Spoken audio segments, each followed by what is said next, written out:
61º Café Filosófico, 4 anos de trabalho, e hoje estaremos discutindo um filme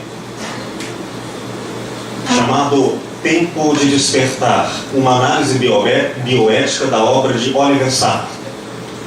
Em resumo, o filme nos conta a história de um neurologista que, em um hospital psiquiátrico, observou pacientes que estavam catatônicos, imobilizados, sem comunicação há décadas, de uma doença conhecida como encefalite letárgica.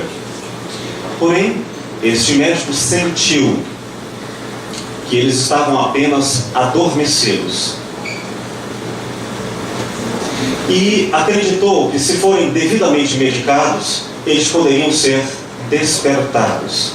Com o surgimento de uma nova droga, ele, de pura boa vontade, decidiu fazer de cobaias, não no sentido pejorativo, uma experiência ao mesmo tempo científica e fundamentalmente clínica, aqueles pacientes. Pouco a pouco, por efeito, esses pacientes vão se despertando à lucidez e os movimentos corporais vão se adaptando até se tornarem ditos normais, como todos nós. Rapidamente voltaram a sua memória e algumas surpresas. Corpos envelhecidos ainda se julgavam as mesmas crianças quando adormeceram. O momento primeiro é de grande euforia, porque acordaram de um sono profundo, mas logo depois eles se deprimem por haverem sentido que perderam anos, décadas de vida, dormindo. O filme é inspirado diretamente nas próprias vivências do neurologista e escritor inglês Oliver Sacks. Vamos tentar discutir a bioética com o professor Dr. Flávio, que, além de médico, também é filósofo, questões ligadas à bioética, que é uma disciplina transdisciplinar da filosofia em conversação com todos os saberes humanos e investigam as condições necessárias para a administração ética da vida humana e não humana, animal e ambiental. O tempo é curto, as questões são muitas, e nosso objetivo é promover um diálogo que se dará ao debate logo após as nossas falas, a convite e alegria para todos nós. Particularmente, eu localizei, entre outros aspectos, 2 dilemas no filme que eu gostaria de compartilhar com vocês. O primeiro dilema bioético é sobre a responsabilidade dos erros diante de uma coragem ou ousadia tamanha em lidar com seres humanos experimentalmente.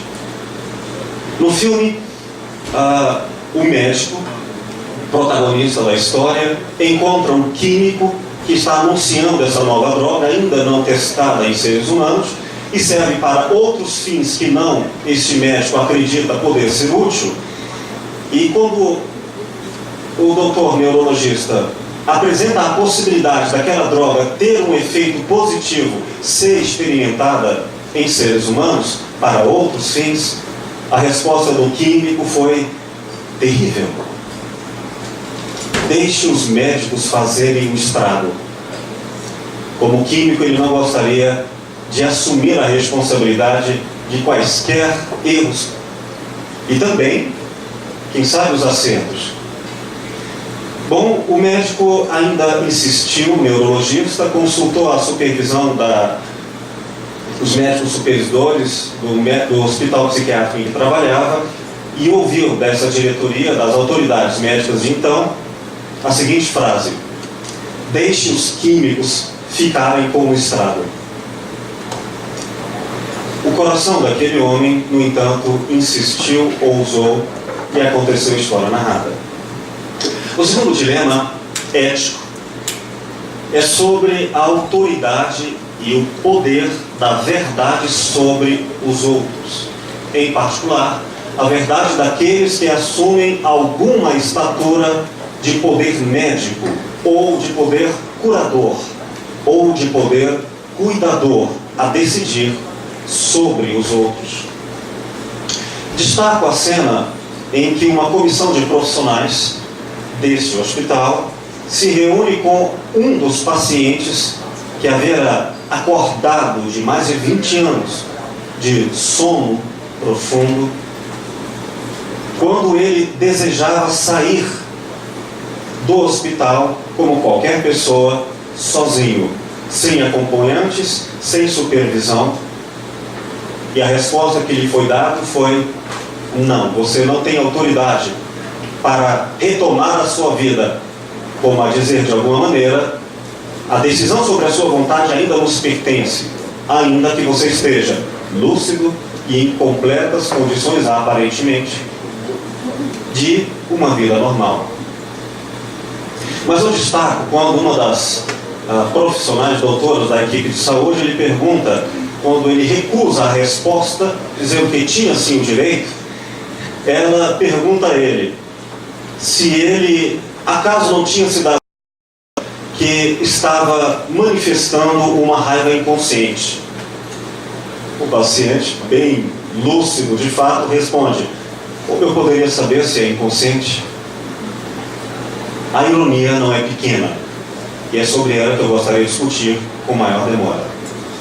O primeiro dilema bioético, sobre a responsabilidade dos erros, é uma questão menos filosófica, se é que eu posso dizer isso, porque é de natureza mais simples e prática, de certa maneira teoricamente já assentada, não há dúvidas sobre o procedimento. A questão é que, apesar de sabida, não é fácil de ser praticada. São duas as respostas que dariam atendimento a esse dilema: se devemos ou não experimentar drogas e outras situações experimentais, inusitadas, sobre as possibilidades de erros e excessos.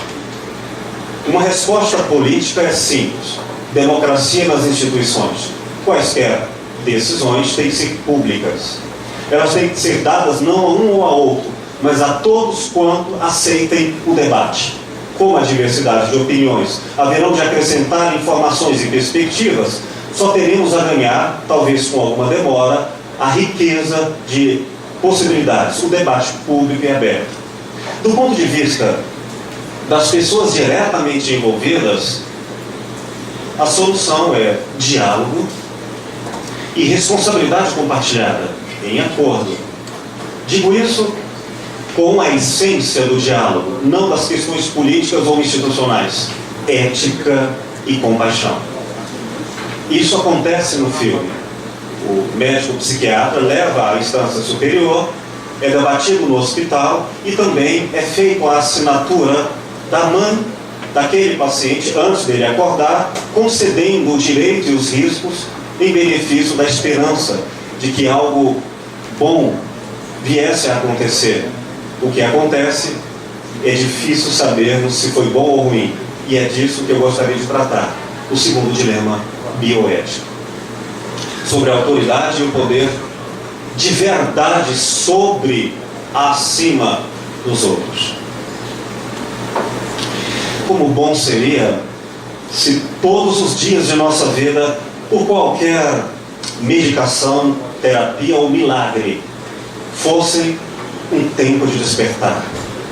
Citando outro filme dessas magias imaginárias, é comum a todos a lembrança do filme Matrix 1, quando é dado a uma pessoa que não sabe que está dormindo, não sabe que o que parece ser real não passam de sonhos e enganos, lhe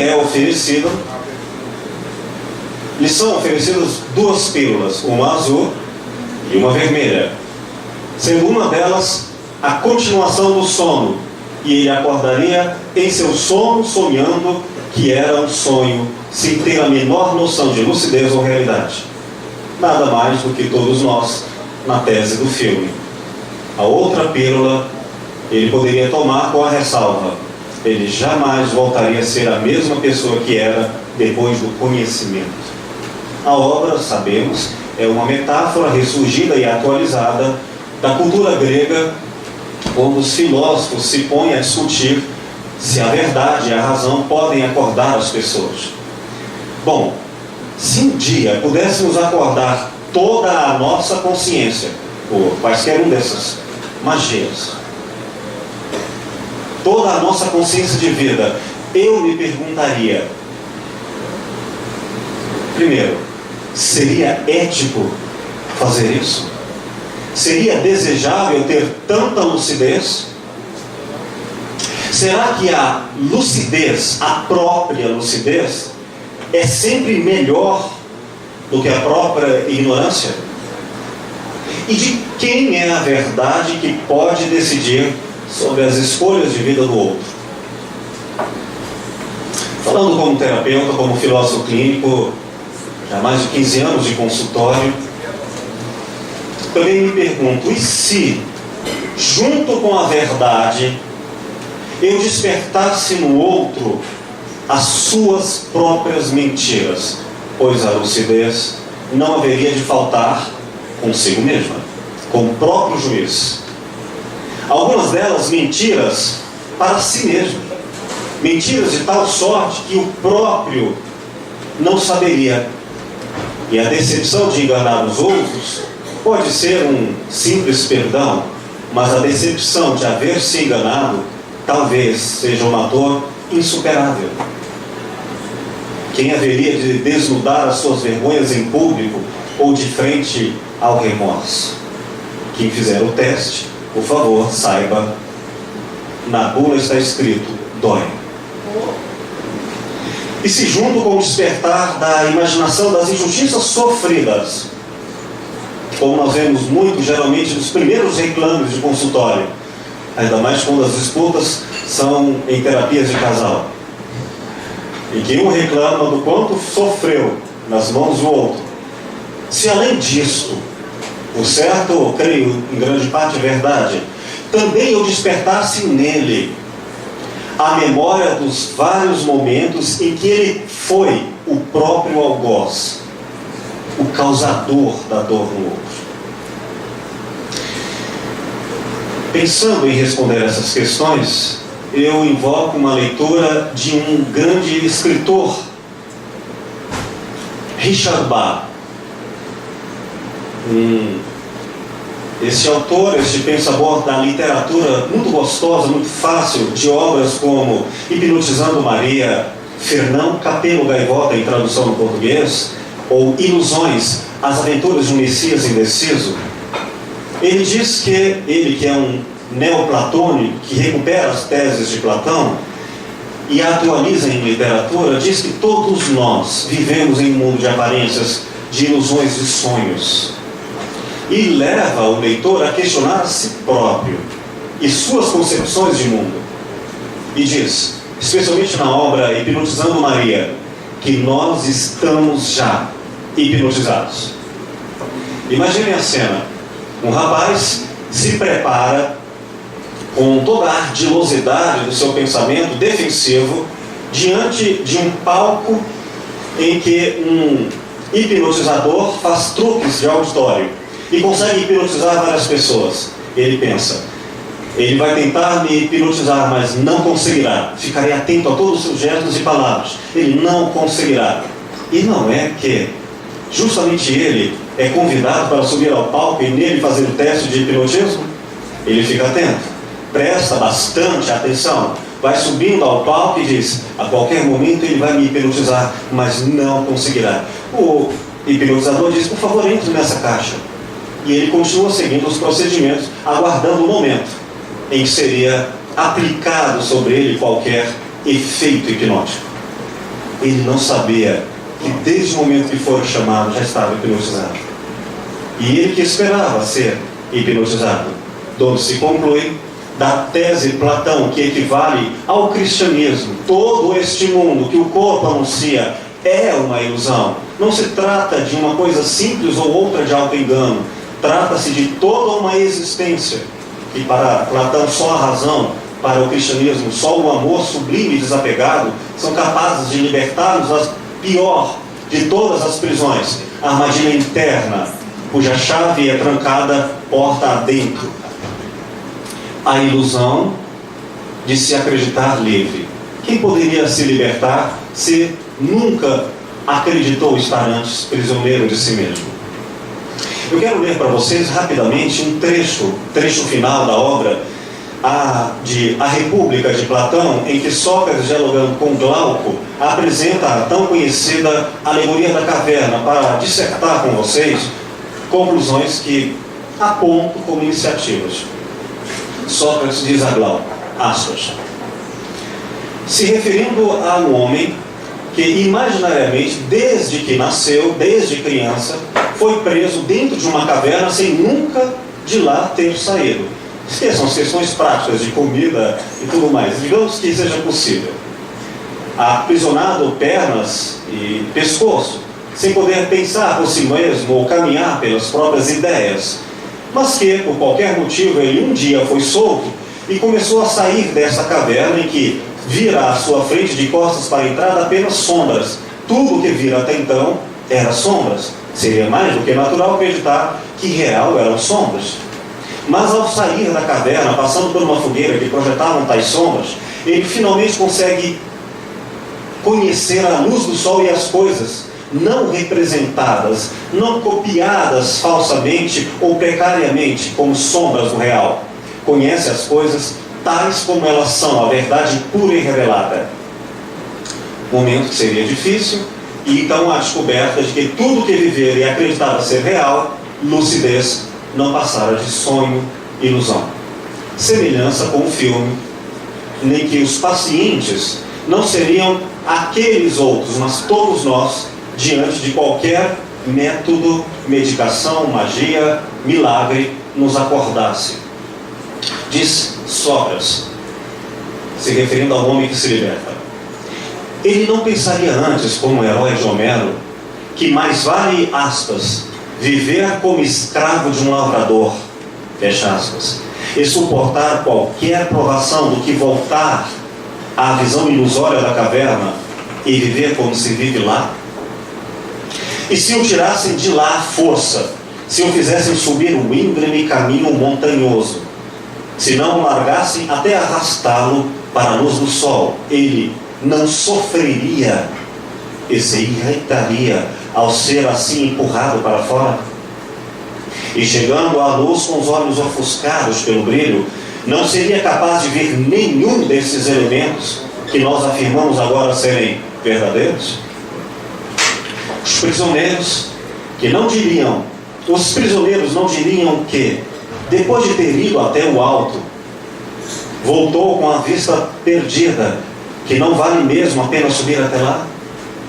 E se alguém tentasse retirar os seus laços, fazê-lo subir, você acredita que se pudessem agarrá-lo e executá-lo, não o matariam? Glauco concorda. Na tese platônica, também recuperada por Richard Bach e tantos outros, há duas afirmações, entre outras básicas. Primeiro, que a verdade que liberta a consciência vale o preço de qualquer sofrimento. Acreditam nisso? Platão acreditava que valeria toda a dor do mundo se pudesse se libertar das ilusões a qual voluntariamente se aprisionara. Quando eu comecei a estudar filosofia clínica para encaminhar-me, depois de várias outras formações no campo das psicoterapias e especializações, eu ainda tinha, mais do que hoje, um pensamento ideológico, vaidoso, mas não diante do outro.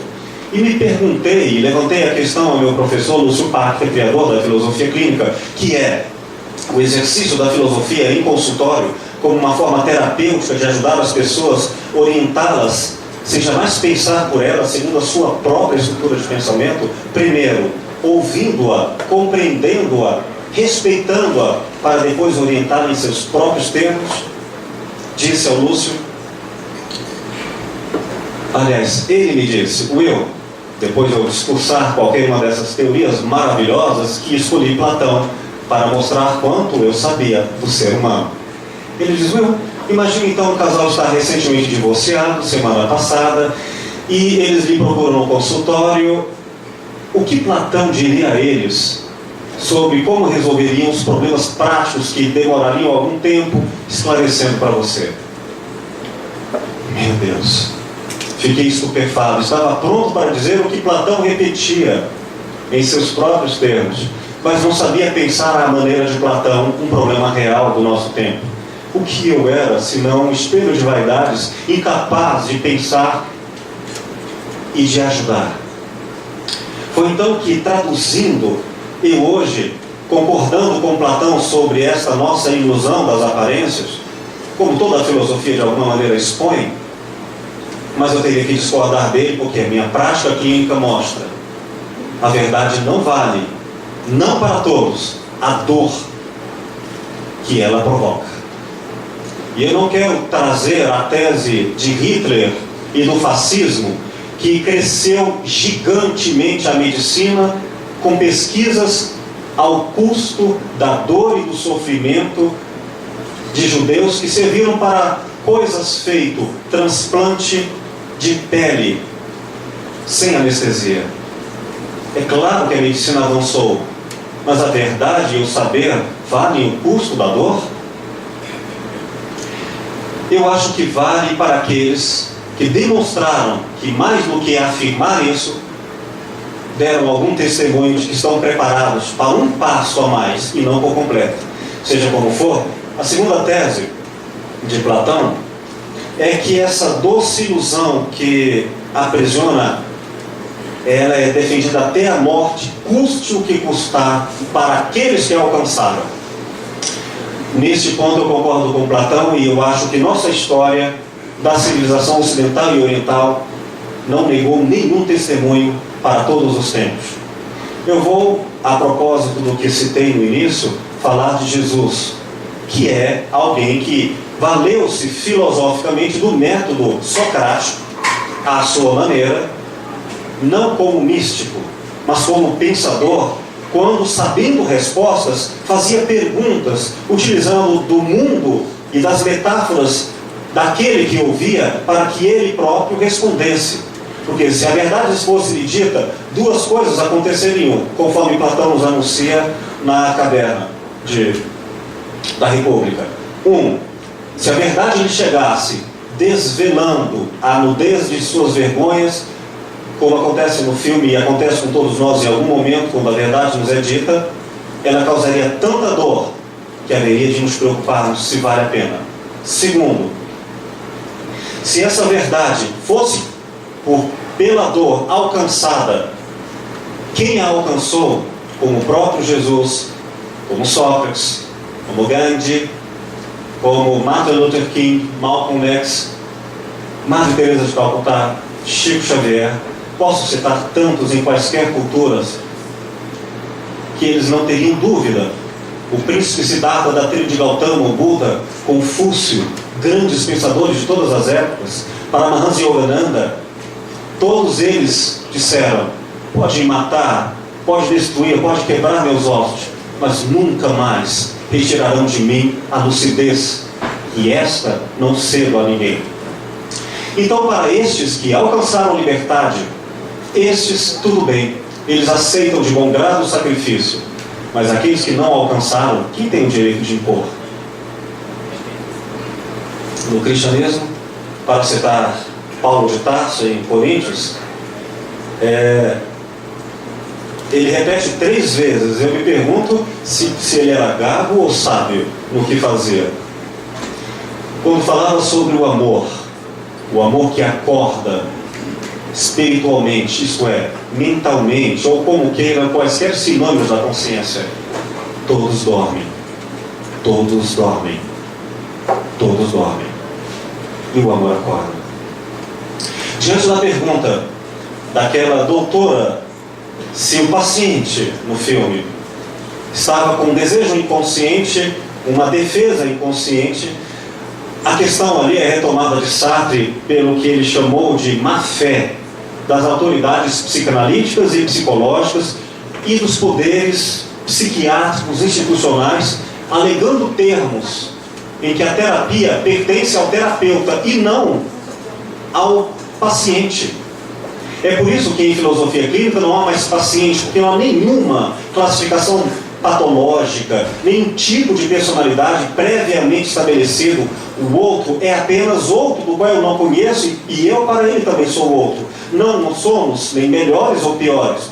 Somos seres que precisam de aprendizagem, que um se dispõe a vida a servir com método, com rigor de escuta e de orientação, com cuidado, com compaixão. Essa má-fé, Sartre tenta destituir a tese do inconsciente freudiano, que coloca a autoridade de quem observa e diz: você é ignorante, eu não posso falar com você, você não sabe. Eu sei, portanto, cale-se. Isso é inaceitável. E concordo com Sartre de que houve má-fé. Se você não sabe, quem julga também não. Se ambos não sabemos, o que podemos é o diálogo. Entre dois, temos muito a aprender. Acho que sempre a última verdade é aquela que ainda não foi dita no diálogo. Como filósofo clínico, eu estou convicto que, em relação a todas as ciências humanas, em especial sobre aqueles em que recai diretamente o peso de saber cuidar do outro, nos instantes de maior fragilidade e de dor, de que o terapeuta realmente cuidador, ele só pode ter autoridade legítima sobre o outro e para o outro se possuir, testemunhar compaixão e se colocar humildemente no lugar daquele que sofre. Quem fizer isso tem o direito de julgar. Quem não sentir dor diante da dor do outro, não a dor masoquista, a dor de quem se comove, porque o problema não é a dor. Todos morreremos, todos passaremos por doenças, não há deficiência médica em não curar alguém, não há cura para a morte. A grande questão da dor é a solidão que lhe acompanha diante do outro, que poderia e não ajuda. A falência da medicina, pensadoras médicas e filósofos como Elizabeth Kubler-Ross, no campo da bioética, vão dizer: até a morte, que tantas vezes foi considerado a falência do médico em seu empreendimento, agora devem recolocar a sua postura e entender que a morte, inclusive o ato de morrer, implica em ato médico, em generosidade, porque faz diferença entre morrer bem ou mal, solitariamente ou com fé e esperança, entre amigos ou abandonado. A morte não é uma deficiência, nenhuma gripe, nenhuma tuberculose, e câncer não é problema. Devemos fazer tudo o que possível para diminuir a dor, mas ela nunca acabará na condição humana. O que devemos dar é compaixão, compartilhar. O filósofo clínico então não trata o outro como paciente. Ele não é passivo, ele não é doente. Oliver Sacks concorda bem com isso. O outro é um partilhante. Partilhamos a caminhada. Em linguagem filosófica, o que eu quero concluir na história do pensamento contemporâneo, intimamente amparado pela pesquisa e pela prática terapêutica de consultório em anos de filosofia clínica que me dedico, eu sei que em nossa época é preciso chegar ao fim do império acadêmico das epistemologias, traduzindo, sem mais modelos teóricos que vão explicar, com a pretensão de serem definitivas, a mente, o cérebro ou quaisquer teses de verdade. O que resta então, se não vamos mais apresentar uma tese para calar as anteriores ou em paralelo às outras, como se a verdade fosse uma questão de poder? É simples, poderosamente simples. A ética deve ser sempre anterior à teoria. Ainda que eu não saiba nada, devo ter ética. A ética é anterior à epistemologia. Mas diante do problema, das questões que apresento e das questões mais práticas que cada um de nós vai ter, por exemplo, um pai e uma mãe, como educar seus filhos em atitudes que sabe que vai lhes trazer constrangimento e precisa fazer escolhas, nem sempre previamente amadurecidas pela experiência, e sejam feitas pela coragem e mais pela ousadia de querer o bem. O que fazer? Do ponto de vista moral, A regra de ouro da nossa civilização, repito, a compaixão. Amar ao próximo como a si mesmo, não no critério intelectual, mas no critério do sofrimento. Do ponto de vista filosófico-clínico, sem dúvida a resposta deve ser adquirida caso a caso, diante do outro, jamais tratando uma pessoa como se ela fosse parecida ou igual a outrem. As semelhanças nos servem apenas como um convite, mas a frase tão popular de que cada pessoa é única deve ser tratada com rigor, com método, com todo respeito. Se cada pessoa é única, não posso começar com o outro como se já o conhecesse. Portanto, a maior aventura e desafio de ter verdade sobre o outro é como calar em mim a minha forte tendência de colonizá-lo com as minhas teorias. Saber ouvir o outro em sua infinita capacidade de se comunicar em todas as línguas do entendimento, incluso o silêncio.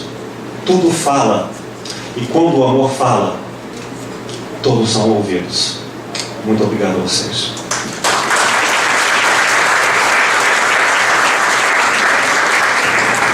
Convido a todos então para agora fazermos um bate-papo com perguntas, respostas, com discussões, dialogando e enriquecendo nossas possibilidades, tá bom? Quem queira participar, fazer perguntas, pode fazer em geral a quaisquer um de nós, ou direcionar a sua pergunta ao professor Dr. Flávio Paranos ou a mim, Will Goya. Ou podem também fazer um testemunho de suas questões e colocá-las no debate. Fiquem à vontade. Perguntas, comentários. Basta levantar a mão que o funcionário da casa vai levar o microfone até vocês.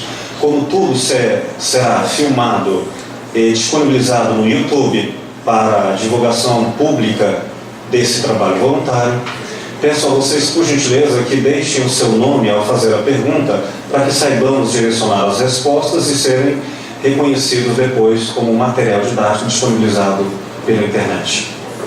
Prontos? Vamos lá. Boa noite. Boa noite. Eu pensei que meu nome é Alba Maria, sempre participo dos cafés, adoro. Eu estou até mais culta de tanto ter café filosófico, café com letras. Eu recomendo, viu? Espaço Miramar, café com letras também. Eu tenho duas colocações, vou procurar ser breve, e uma pergunta. Eu acho que a pergunta seria para o médico, mas vamos ver as colocações. Eu pensei que esse tema não tinha nada a ver comigo, me surpreendi. Falei, hoje eu acho que eu vou só realmente assistir, mas não tem como eu ficar calada. Na minha família, eu tive uma experiência com a minha mãe, que mais ou menos aos 61, 62 anos, teve um surto psicótico. E foi internada por 2 vezes, e daí ela ficou uns 8, 9 anos fazendo tratamento, passou por vários psiquiátricos, e através dessa doença eu passei a participar mais da vida dela, até porque para levar os médicos, para reunião de família que você sempre assiste, para ver como lidar com o paciente, porque é muito complicado lidar com um paciente com problemas mentais. E eu pude perceber, fui até voluntária na clínica a partir do momento da doença dela, e lá eu aprendi muito e observei uma coisa, que a maioria, eu não sei, eu acho que a totalidade dos pacientes, dependente químico e transtorno mental, tomam quase que a mesma medicação. Não tem muita diferença. Eu observei isso claramente nesses 8 anos que eu fui voluntária nessa clínica. E todos, principalmente os transtornos mentais, eles ficam estáticos e trêmulos. Aí é igual o Will disse, as pessoas são diferentes. Os problemas são diferentes, nem todo transtorno é igual ao outro. Por que toda medicação é igual? Então, quer dizer, uns vão melhorar, porque vai acertar aleatoriamente, e outros vão piorar e vai chegar a óbito. E minha mãe ficou nessa peregrinação durante esses 8, 9 anos, até que um médico lúcido, com ética e coerente, talvez os outros não sejam conscientemente, como você mesmo disse, falou o seguinte: eu não dou conta do problema da sua mãe, e eu acho que ela tem melhor, eu vou te indicar um outro médico. E indicou. E foi certeiro, foi como se minha mãe tivesse ressuscitado. Ela ficou 8, 9 anos ausente, tanto é que ela não lembra de nada que passou na vida dela nesses 8, 9 anos. E esse outro médico acertou. Como? Teve uma consulta de 40, 45 minutos, procurou o histórico familiar dela. O problema dela é genético, é degeneração do córtico basal, passa de família para família. Ela era tratada como bipolaridade e esquizofrenia. Esse era o tratamento dela, por isso que não tinha efeito. E hoje a minha mãe, eu considero que ela ressuscitou, tanto que está até difícil conviver com ela, porque ela sempre foi uma mulher muito difícil, dominadora, enérgica, voltou a ser. Então eu não sei se ela era melhor na cama ou fora da cama. Claro que era fora da cama. A outra pergunta. Sim. E quanto ao Homem da Caverna, eu penso que nem todo mundo está preparado para as verdades. Isso eu tenho certeza. Alguns sim vão poder ouvir alguma coisa de fato que vai te chocar e ele vai sobreviver. A maioria, se ouvir, morre antes. E a pergunta é: a indústria farmacêutica realmente é uma coisa assustadora. Tanto é que o número de farmácias em Goiânia triplicou. Acho que tem mais farmácia do que hospital. E os médicos passam remédio. Uns querem que você compra genérico, outros querem que você compra remédio de marca. E eu chego na farmácia, a farmácia é a mesma coisa. Uns querem te enfiar de marca, outros querem te enfiar genérico. E uma última experiência que eu tive, o médico disse o seguinte: você é pão dura, você está comprando remédio genérico. Eu falei: não sou pão dura. É porque o farmacêutico falou que fala que é a mesma coisa, só que é mais barato. Mas é a mesma coisa. E eu te pergunto, doutor, é a mesma coisa? Ou é coisa de governo federal? Genérico. Obrigado. Obrigada. Calma, né?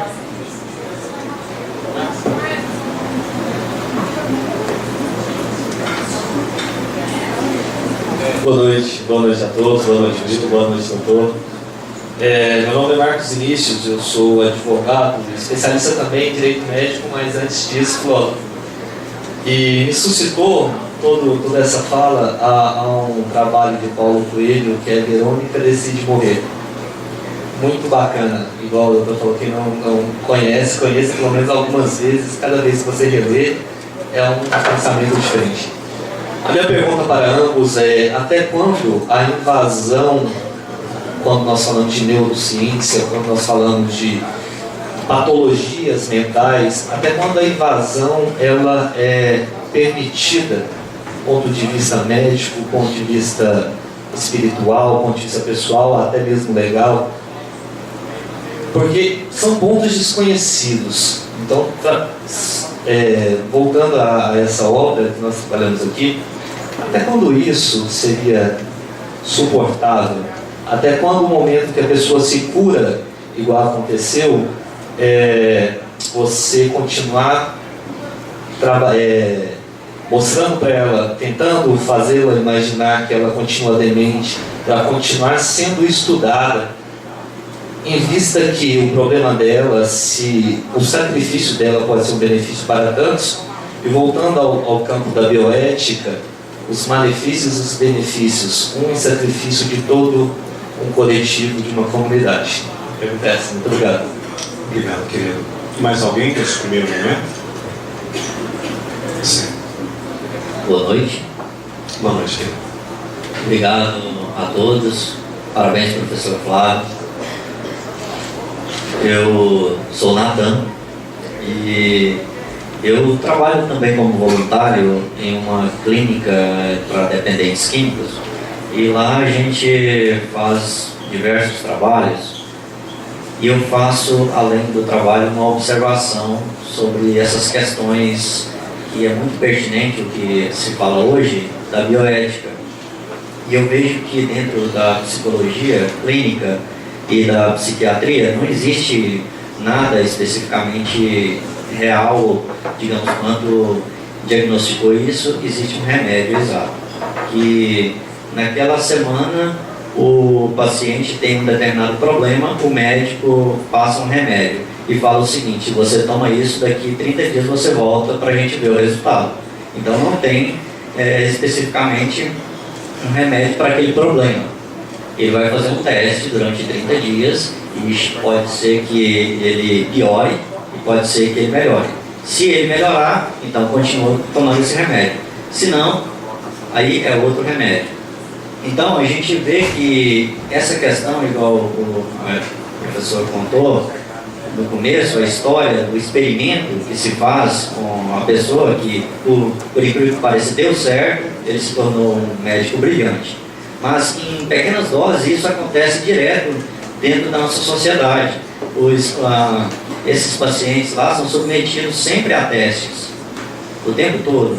E eu vejo que o mais comum é o psiquiatra olhar para a pessoa e falar assim: você é bipolar. E aí, daí por diante, mais na frente já fala que você é esquizofrênico. E remédio nele. E quem é que vai fazer essa verificação ética para saber se isso está sendo, digamos, mais correto ou menos correto, um determinado senso que avalie isso? Obrigado. Obrigado. Mais alguém neste primeiro momento? Tá. Depois dela, nós faremos uma rodada de discussões e voltaremos a mais perguntas aos que se interessarem, tá bom?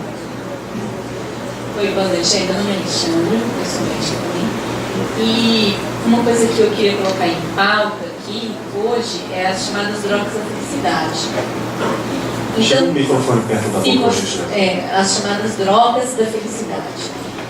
Então, se você conversar com alguma pessoa que já tomou um antidepressivo, ela vai...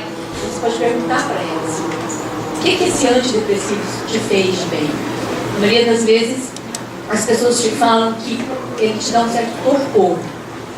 Parece que aquele problema que está acontecendo na sua vida pode ser encarado de uma forma mais distante ou mais suave. Mas o quanto isso realmente vai trazer benefício para vocês? Eu penso assim, que em alguns momentos da sua vida, em problemas muito específicos, talvez você precise realmente de um medicamento para modular o seu humor. Só que isso hoje está sendo usado de uma forma indiscriminada. Talvez em consultórios médicos, de cada 10 pacientes que você conversa, talvez 7 ou 8 já usem isso, ainda mais adultos jovens usando drogas moduladoras do humor. Por quê? Porque você quer viver num mundo em que as coisas parecem ser mais fáceis. Elas não precisam parecer mais fáceis. A vida tem que ser encarada como ela é. Os problemas existem e vão existir sempre. Por que a gente está procurando facilitar tudo? E é isso em que a indústria farmacêutica e as pessoas buscam cada vez mais medicamentos moduladores do humor. Isso agora está sendo aplicado até na infância. Então, o que realmente é aquela criança que tem déficit de atenção? Meu filho não aprende na escola, eu levo no médico, ele passa um remédio para o meu filho. E eu dou, às vezes, né? Eu falo assim, as mães dão. Então, por que ninguém senta, conversa com essa criança, retorna? Então, as pessoas estão procurando um facilitador. E você sempre vai encontrar alguém que facilite sua vida de forma bioquímica, digamos assim. Seja um usuário de drogas, seja você tomar uma bebida alcoólica, ou seja você procurar alguém que te faça um remédio. Tudo isso é para manter você no torpor, ou você manter, como que é o filme que eu esqueci, o Matrix. Então você está procurando um meio de viver no mundo Matrix. E você vai achar. Sempre vai achar. Muito obrigado, querido. Convido o professor Dr. Flávio Paranhos aqui do meu lado. Muito obrigado pela honra de aceitar, homem profundamente atarefado, nosso convite. O professor Flávio Paranhos é membro do Comitê de Ética em Pesquisa da PUC, membro da CONEP, Comissão Nacional de Ética em Pesquisa do Ministério da Saúde, professor do Departamento de Medicina da PUC, professor de Bioética Clínica do curso de especialização em Bioética da UNB, médico oftalmologista, doutor pela UFMG e pós-doutor em Harvard, em oftalmologia. Não bastando, ainda é mestre em filosofia. Muito obrigado, querido.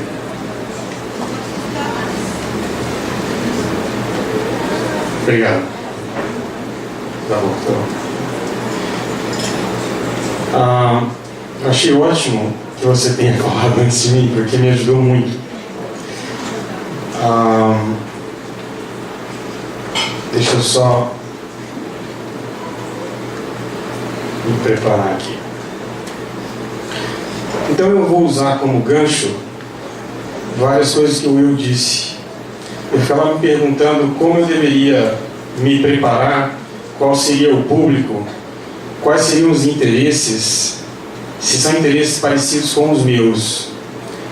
Atualmente, eu tenho meus interesses bastante voltados para a ética da pesquisa em seres humanos, porque eu faço parte de comitês de ética disso, da PUC e da Comissão Nacional de Ética em Pesquisa. Então, quando eu fui assistir novamente o filme, eu já tinha visto há bastante tempo, eu tive que refrescar a memória, o meu viés inicial foi quase que automático o de um membro de um comitê de ética em pesquisa. E a gente precisa tomar um pouco de cuidado com isso, porque isso direciona o nosso pensamento. Uma das coisas que a filosofia me ajudou, me ensinou, foi justamente a fazer um distanciamento crítico. Para mim, a coisa mais importante que a filosofia me deu de presente foi distanciamento crítico, que é algo que eu procuro sempre dizer para os meus alunos na PUC, na disciplina de bioética, na unidade de bioética, que os 6 meses, o semestre, melhor dizendo, o semestre que eles passam comigo, se eu não conseguir que eles guardem esse ou aquele conceito em bioética, pelo menos que eles passem a ter essa capacidade que a filosofia nos dá de distanciamento crítico e, sobretudo, autocrítico. Então, a primeira coisa seria com relação ao termo bioética, que é um termo relativamente novo. Bioética não é ética médica, não é ética das relações profissionais somente, embora bioética abarque isso também. A história da bioética, embora a gente possa traçar desde o juramento de Hipócrates, lá no juramento de Hipócrates nós temos, antes de tudo, não causar dano. Esse é clássico, esse é o juramento que todo estudante de medicina faz. Mas, do ponto de vista de, digamos, disciplina, de área do conhecimento, ela surgiu, e de preocupação, ela surgiu a partir das atrocidades da Segunda Guerra, já citadas pelo Will, que suscitaram, a partir do julgamento de Nuremberg, o Código de Nuremberg, e após isso, mais adiante um pouco, na década de 70, começando pelos Estados Unidos, com um documento do governo norte-americano chamado Relatório de Belmont, que determinou princípios que norteariam a pesquisa em seres humanos. Então, o início da bioética era muito ética médica, mas com o passar do tempo, não demorou tanto assim, e ficou óbvio que não se trata só de ética médica, e nem só de ética das profissões ligadas à saúde. O leque é grande. E, por exemplo, na disciplina de bioética da Cátedra da Unesco na UNB, nós temos pessoas de todas as áreas, de humanas, exatas, saúde, biológicas, todas, sem exceção. É claro que o pessoal da saúde acaba procurando mais, mas a gente tem de todas as áreas. Então é esse fato não apenas multidisciplinar, mas transdisciplinar. Mas no seu início, então, ela foi essencialmente preocupada com a ética da pesquisa em humanos.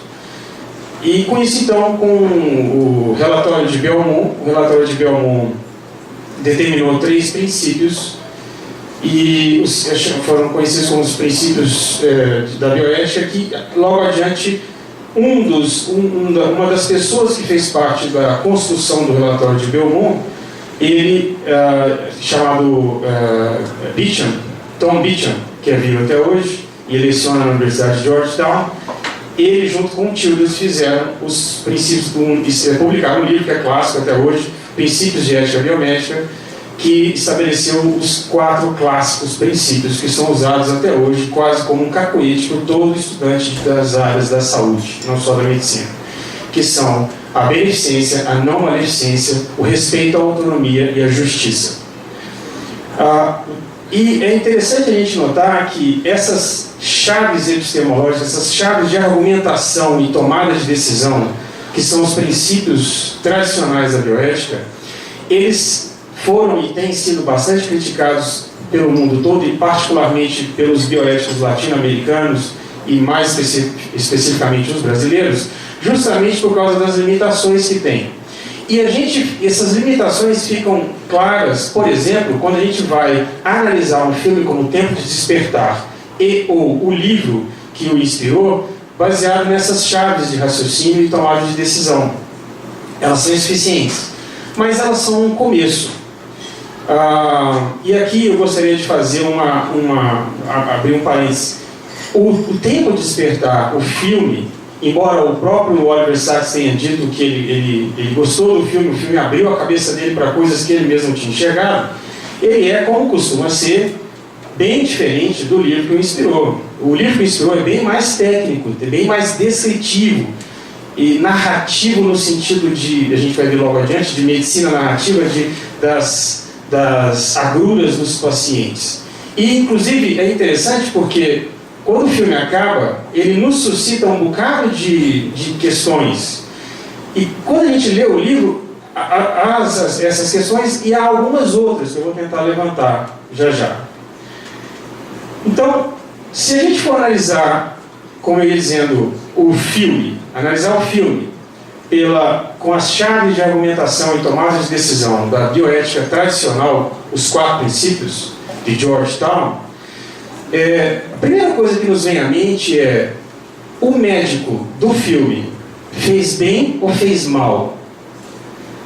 Ele testou dose de droga nova nos pacientes.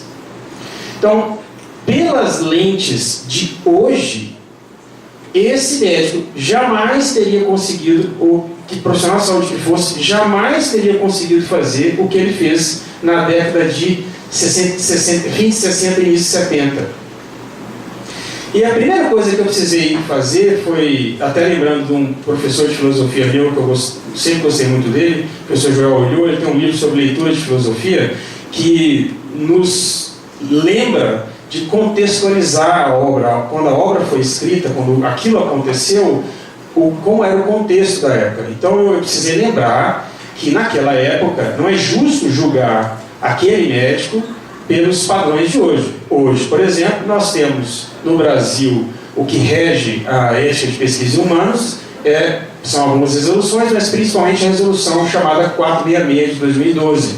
Lá tem as normas. O que você precisa fazer, o que você tem que fazer, tem que obedecer para seguir, para fazer um ensaio clínico, para fazer um experimento em ser humano com procedimento ou droga nova.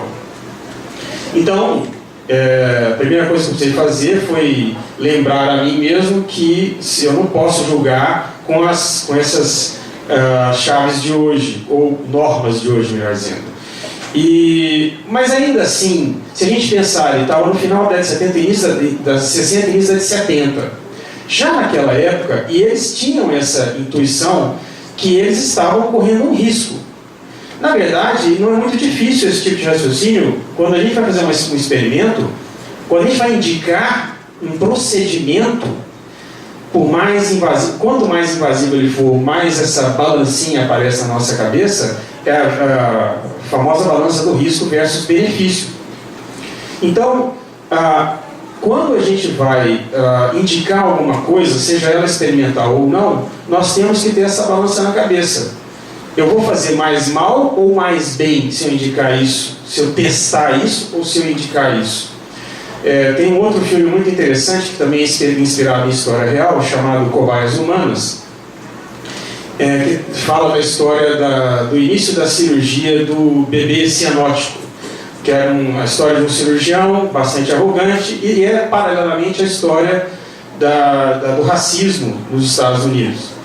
E tem uma cena em que o Dr. Blaylock, que finalmente fazer a cirurgia num bebê, pela primeira vez um coração de bebê ia ser operado, os colegas da Johns Hopkins, colegas dele na Johns Hopkins, viram para ele e falaram assim: lembre-se, antes de tudo, não fazer o mal. Antes de tudo, não causar dano. Então, essa é uma regra importante. Isso é o juramento de Hipócrates, é basicamente isso. Você lembrar que, antes de tudo, você não deve causar dano. Entretanto, a história está cheia de exemplos, não o exemplo nazista, mas ela está cheia de exemplos de pessoas que decidiram correr riscos próprios e alheios para tentar resolver alguma situação que elas imaginavam que poderia causar bem. Foi o caso desse Dr. Blaylock, o final foi feliz, ele operou o bebê cianótico, daí para frente o bebê cianótico passou a ter uma cirurgia que funcionava. Podia ter dado errado, ele podia ter entrado para a história como o canalha que matou um bebê. Mas, assim como, quem sabe, Oliver Sacks podia não ter se tornado o brilhante escritor e médico humanista que se tivesse acontecido alguma coisa de muito grave com os pacientes. Então, pelas chaves da bioética tradicional, o raciocínio é esse. O primeiro raciocínio: beneficência versus não maleficência. Fazer o bem versus não fazer o mal. Não é a mesma coisa. Fazer o bem é agir, não fazer o mal é deixar de agir. Então, eu posso sim submeter as ações do médico de testar a dose. Veja, quando a gente lê o livro, a gente fica impressionado com a coragem que ele teve, que ele ia aumentando a dose. Se a pessoa não respondia, ele dava mais levodopa, que é o nome da droga, né? Mais levodopa, mais levodopa, mais levodopa, até a pessoa responder. E aí, daí a pouco, ela tinha, uma semana depois, 2 semanas depois, começavam os efeitos colaterais. Que, aliás, é uma coisa interessante, o filme mostra sobre os efeitos colaterais. Mas os efeitos colaterais não são tão protagonistas assim no filme como são no livro.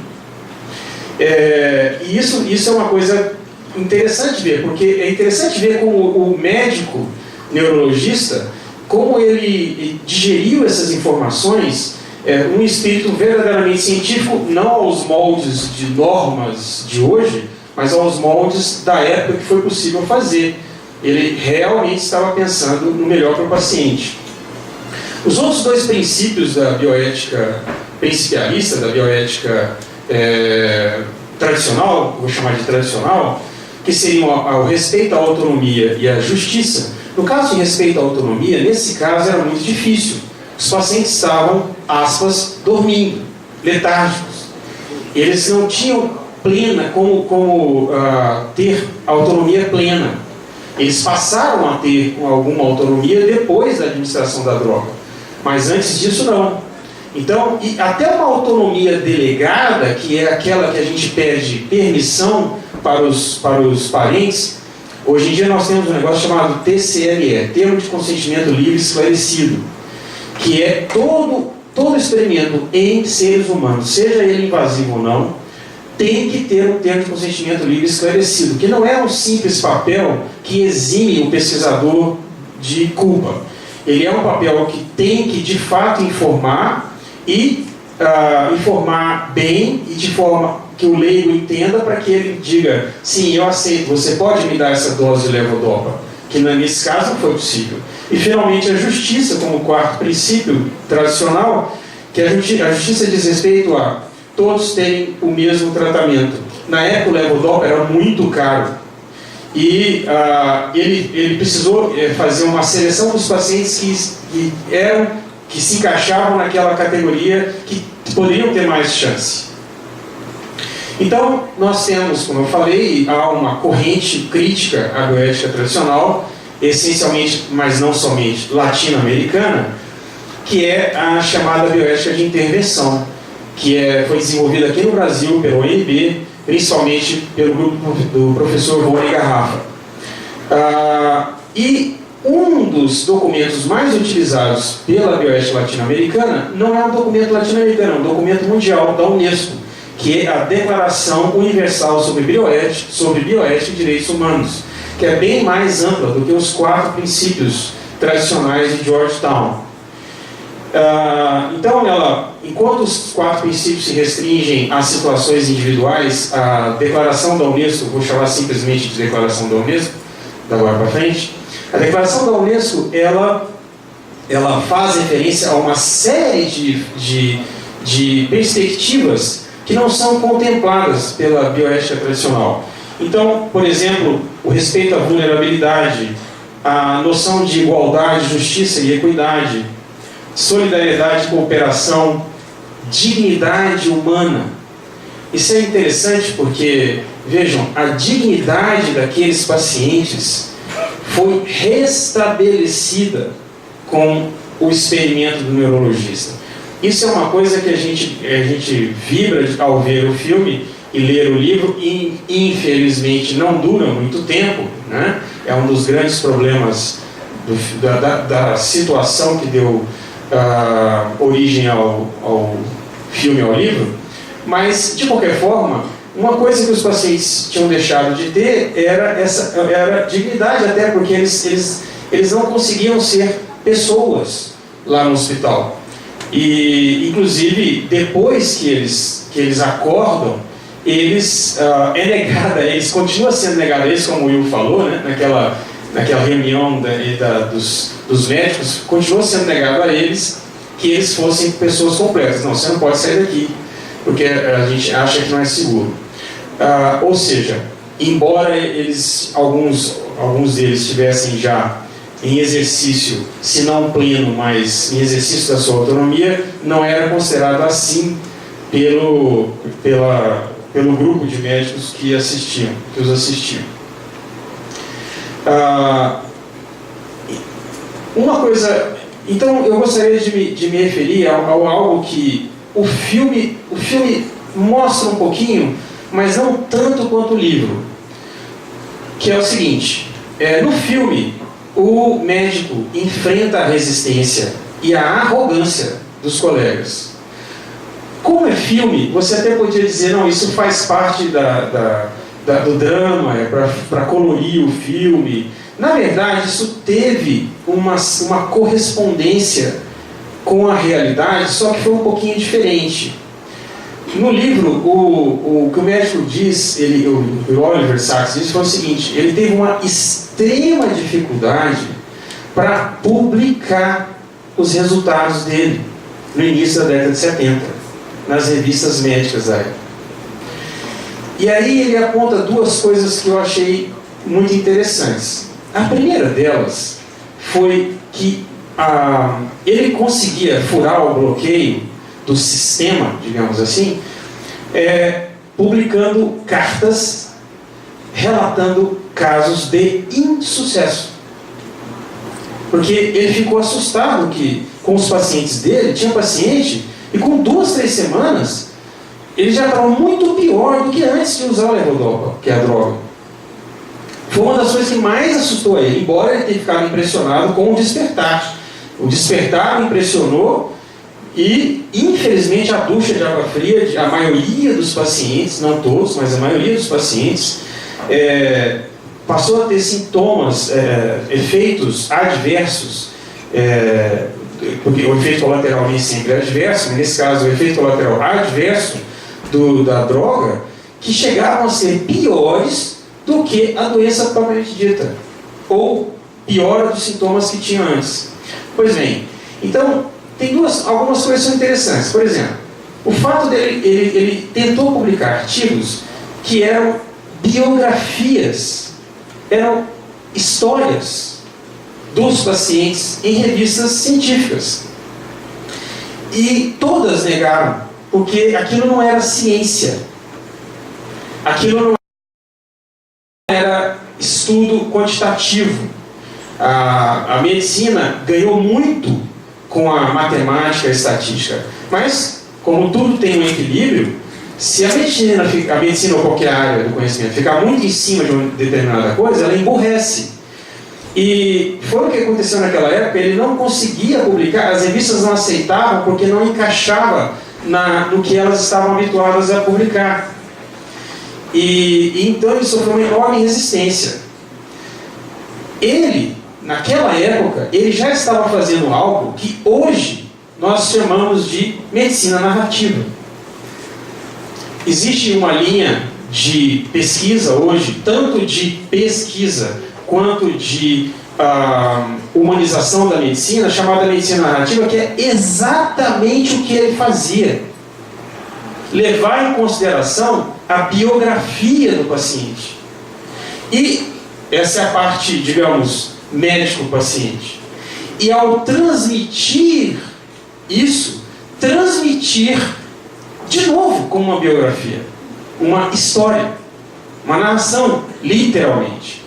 Quando a gente lê o livro, embora ele tenha bastante termos técnicos, a gente percebe que aquilo é medicina narrativa. Agora, eu não vou condenar totalmente o sistema da época, pelo mesmo motivo que eu não vou condenar o Oliver Sacks por ele ter feito coisas que hoje ele não seria capaz de fazer, em hipótese alguma, nenhum comitê de ética ia deixar fazer o que ele fez hoje. Mas, por outro lado, eu também não vou, porque naquela época as revistas médicas não estavam preparadas para esse tipo de trabalho. Hoje você tem revistas que aceitam esse tipo de trabalho e que, se você tentar mandar um estudo quantitativo, elas não vão aceitar. Elas vão falar assim: olha, você está mandando para a revista errada.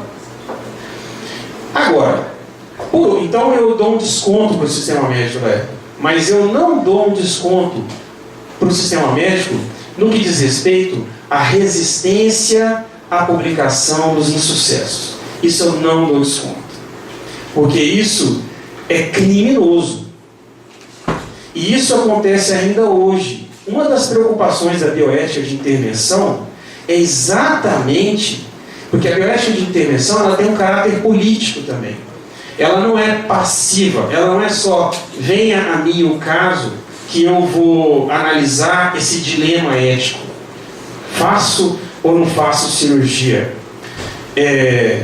Desligo o aparelho ou não desligo o aparelho? A bioética de intervenção ela se preocupa com saneamento básico, ela se preocupa com saúde pública.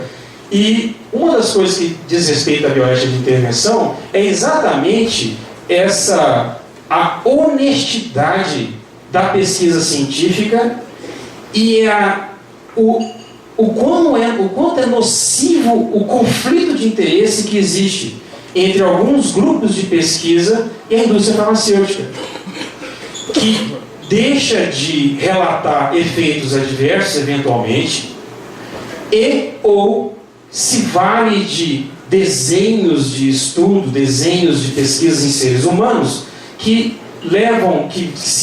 por sua vez se valem de, por exemplo, placebo em situações que jamais poderiam usar placebo. Então, esse tipo de coisa acontecia em 1970 e acontece hoje. Eu sou médico, eu não estou jogando lama em todos os médicos e nem em todos os pesquisadores, eu sou pesquisador também. Mas o que eu quero dizer é que alguns grupos, até de forma inconsciente, se tornam cúmplices desse tipo de situação. Sem perceber, nós não nos damos conta plenamente do conflito de interesse.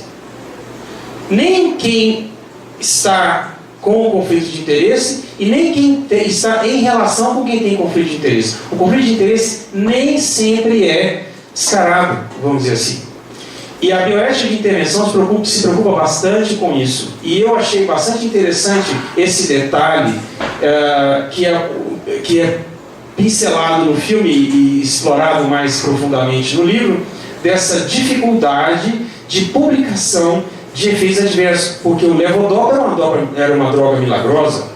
Como ele não funciona? Como assim? Como assim sucesso? Ele está funcionando. Então, as pessoas, elas poderiam não estar se dando conta totalmente desse conflito de interesse, ou quem sabe, às vezes a pessoa sabe perfeitamente disso, só não abre isso.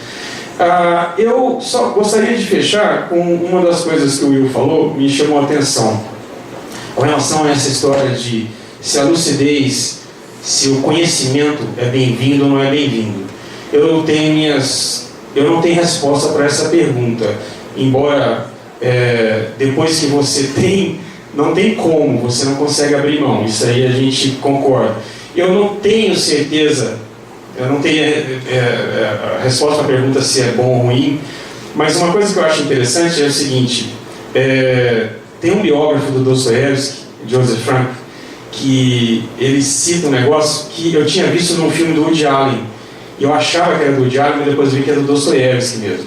Tem um filme do Woody Allen que eu adoro, é o melhor filme que já foi feito por alguém, chamado Crimes e Pecados. É a história de um oftalmologista canalha. É claro que isso é ficção, na vida real não existem oftalmologistas canalhas, né? Mas esse era. E que faz o papel do Raskolnikov woody-alleniano. E ele tinha um amante, ele manda matar a amante, etc. Eu não vou ficar estragando, eu espero que vocês vejam esse filme. Quem não viu ainda, vocês têm que ver 47 vezes antes de morrer. Quem começou, começa logo.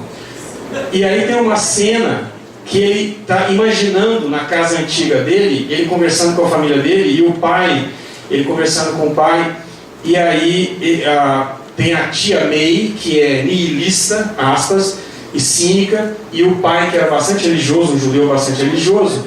E aí ele observando a cena, e aí a tia May fala assim, Celso, que era o pai do oftalmologista, fala assim, se você tivesse que escolher entre a verdade e Deus, quem você escolheria? Ele fala assim, escolheria Deus. Eu achava que isso era do diário, mas isso é o Dostoiévski que falou, não num livro. Dostoiévski escreveu uma carta para uma tia, dizendo que se eu tivesse que escolher entre a verdade e Deus, eu escolheria Deus. Eu achei interessante isso, porque eu tenho minhas dúvidas, eu não sei, talvez ficasse com a verdade, mas eu achei interessante, depois você citou, me fez lembrar isso daí. De toda forma, para finalizar, o filme e o livro são bem bacanas, né? E o livro é um pouquinho mais chatinho, assim, ele tem bastante detalhes, mas eles suscitam essas dúvidas na gente, e como costuma acontecer com os livros do Oliver Sacks. Então, quem não leu ainda, não viu, eu sugeriria que visse. E é isso, obrigado.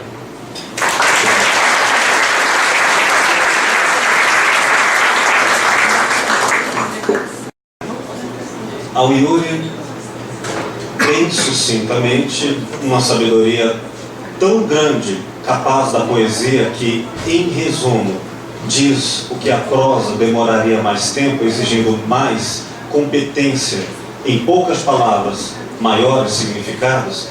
Eu cito Fernando Pessoa.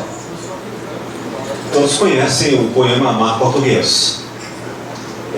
Mas o enredo da frase, a mais conhecida do poema, deve ser lembrado. Fernando Pessoa fala da aventura dos primeiros navegantes que não sabiam se o planeta era redondo, quadrado, se iria cair a qualquer momento. O fato é que até um marco divisório no conhecido mar de Portugal, o Cabo Bojador, até ali se poderia ir e voltar. Com o universo conhecido para além, era um mistério. Provavelmente seriam devorados por Leviatão, um monstro bíblico, ou cairiam no abismo. Não sabendo, alguns espíritos da escola de Sagres mostram bem isso. Navegar é preciso, viver não é. Se a vida for tão pouco e tão pobre, eu prefiro me aventurar à descoberta do que morrer tão pobremente. Então, aventuraram-se para além do Cabo Bojador. Vale a pena isso? A resposta já é antecipada por algumas questões. Muitas noivas ficaram por casar, muitas mães ficaram sem filhos, isso acontece. Mas diante do perigo e da morte indubitavelmente certa, Fernando Pessoa resume: tão belo, tão sábio, tudo vale a pena, se a alma não é pequena. Querida Alba Maria, das questões que você relatou e compartilhou, como disse bem, em um testemunho de vida pessoal tão próximo a que foi tratada no filme Tempo de Despertar, da obra de Oliver Sacks, quando fala da questão platônica, que não todos estão preparados para a verdade, eu preciso esclarecer como Platão trata isso. Para Platão, se a verdade, que é representado metaforicamente como o sol, fosse colocada de uma só vez aos olhos de quem viveu nas sombras, de nada valeria. Ou a dor seria maior do que a capacidade de aprendizagem, ou de toda forma nós ficaríamos cegos e a verdade, mesmo que à nossa frente, não seria conhecida. Então, para Platão, não basta a verdade não liberta para Platão. É preciso algo diferente, chamado conhecimento. O conhecimento é diferente da verdade. O conhecimento se adquire pelo diálogo, dia em relação a dois, a diferentes ideias, e logos, que é razão. Então, através do diálogo, da razão entre duas pessoas, que não é a verdade, é a contraposição entre a tese e a antítese, gerando ideias que eram novas desse encontro, chamado síntese, permanentemente refeitas entre as pessoas, caminho que Platão chamou de filosofia. É possível chegar, quem sabe, lá fora. Para Platão era de fato possível, e Sócrates seria um exemplo disso. Sócrates recusava o lugar do sábio, ainda ficava como filósofo. Filósofo, portanto, não é aquele formado em academia, mas aquele que dialoga.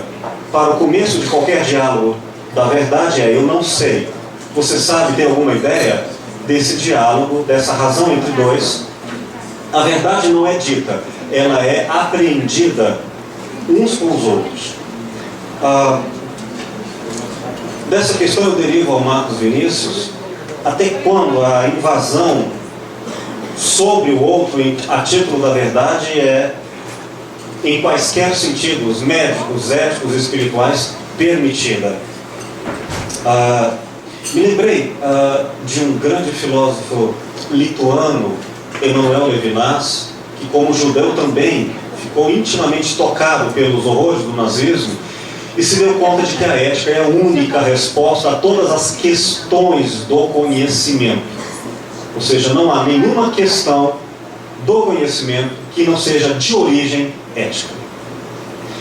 Por isso, ele reconstrói etimologicamente algumas palavras para que elas recuperem um conceito antigo e fundamental.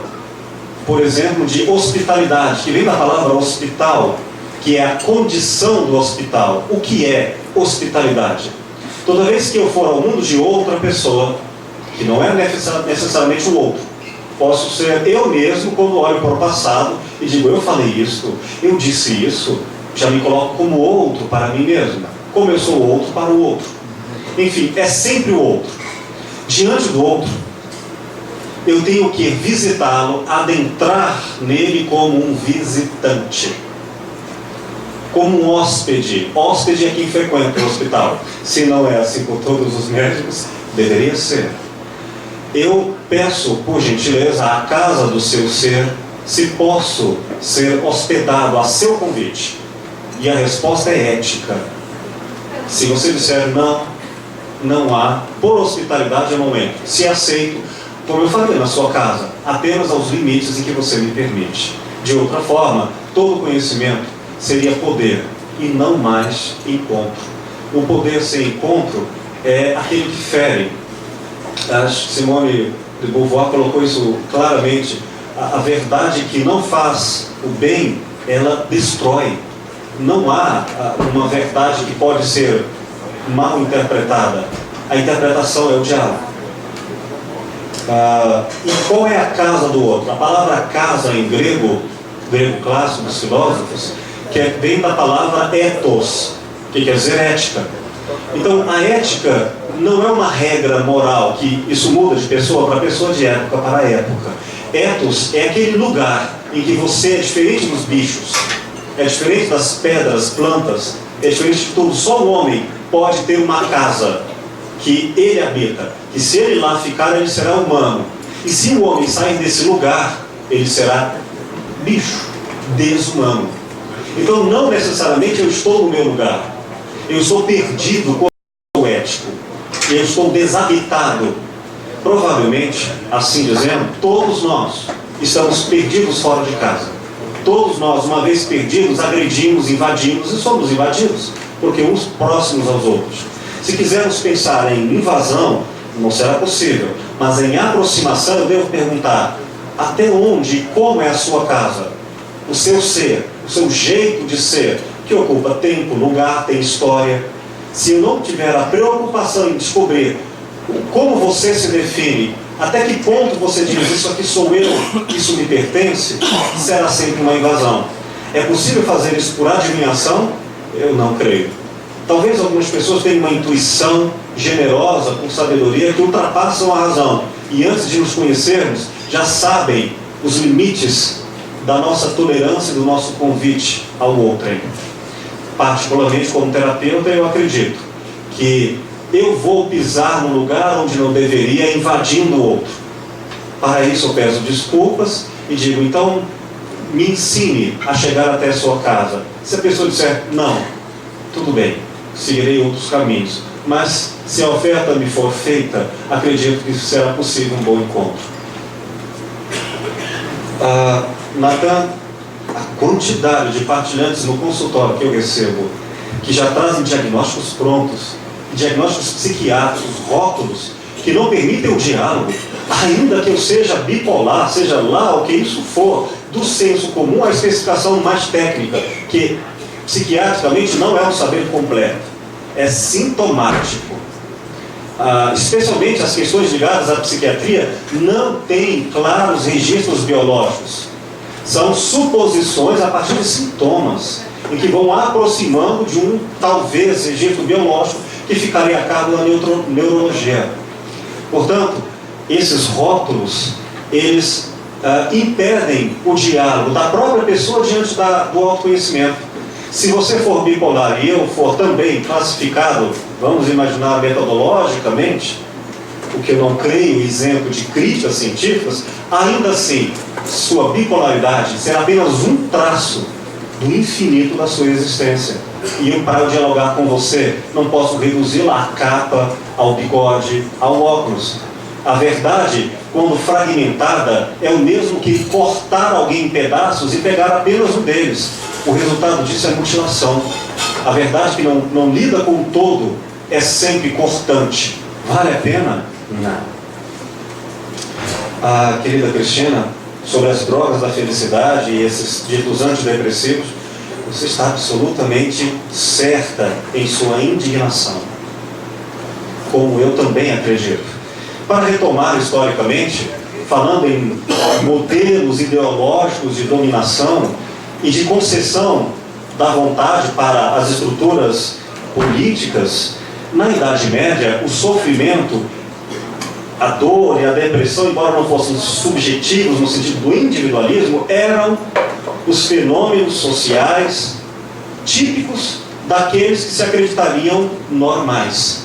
Se você chegasse em plena Idade Média e dissesse: eu estou tão bem, estou sorrindo, com certeza você iria para a fogueira. Muitos foram, porque o lugar do bom cristão era sofrer. Um sofrimento que, se não fosse o bastante, deveria sofrer mais para que esse sacrifício fosse dado às instituições clericais. O sofrimento financiava aquela opressão. No mundo moderno, nós não temos um imperador, não temos mais uma pessoa, nós temos um sistema econômico. Se você matar todos os capitalistas, donos de quaisquer empresas famosas, isso você não mataria o capitalismo. A estrutura é impessoal, não por incapacidade de gestão, mas porque ela deve ser impessoal.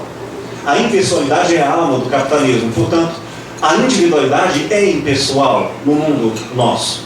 A forma de alienação no mundo moderno não é a depressão, o choro, mas é justamente o oposto, o riso do consumismo. Eu preciso desejar mais e rir mais e gozar mais para que isso anule todas as dores, todas as verdades que poderiam me refrear o consumo. Porque, afinal de contas, um bom dinheiro, um cartão de crédito e um passeio ao shopping cura qualquer depressão. Quem duvidar, me empreste o seu cartão que, quando eu voltar a ter depressão, a gente volta a novas medicações com dosagens elevadas. Consequentemente, quando alguém está triste, está deprimido, nós nos sentimos incomodados diante da libertação desse que mostra na dor a verdade, ao contrário do sorriso que mascara, porque alegria é diferente de prazer, e sorrir é muito diferente de mostrar os dentes. E é por isso que